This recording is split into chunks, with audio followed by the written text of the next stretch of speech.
Municipal ఎన్నికల్లో కీలక ఘట్టం ముగిసింది. నామినేషన్ల ఉపసంహరణకు గడువు ముగిసింది. మంగళవారం సాయంత్రం 3 గంటల వరకు ఉపసంహరణకు అవకాశం ఇచ్చారు. మొత్తం 116 మున్సిపాలిటీలు, 7 కార్పొరేషన్లకు ఫిబ్రవరి 11వ తేదీన ఒకే విడతలో పోలింగ్ జరగనుంది. బ్యాలెట్ పద్ధతిలోనే ఎన్నికలు జరగనున్నాయి. ఎక్కడైనా రీపోలింగ్ నిర్వహించాల్సి వస్తే ఫిబ్రవరి 12న నిర్వహించనున్నారు. ఇక ఫిబ్రవరి 13న ఫలితాలు ప్రకటించనున్నారు. ఫిబ్రవరి 16న 116 మున్సిపాలిటీల్లో చైర్పర్సన్, వైస్ చైర్పర్సన్ ఎన్నిక, 7న కార్పొరేషన్లో మేయర్ అలాగే డిప్యూటీ మేయర్ ఎన్నిక ఉండనుంది.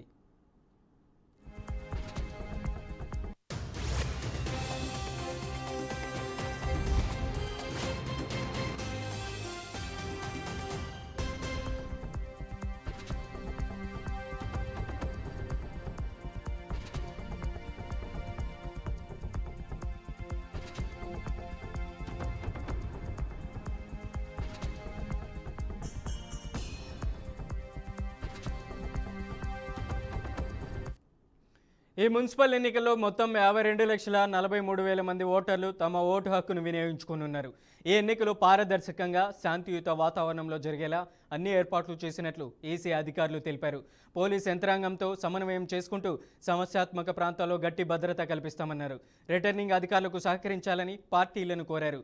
కాగా ప్రధాన రాజకీయ పార్టీలైన కాంగ్రెస్, బీఆర్ఎస్, బీజేపీలకు ఈ ఎన్నికలు అత్యంత కీలకంగా మారనున్నాయి.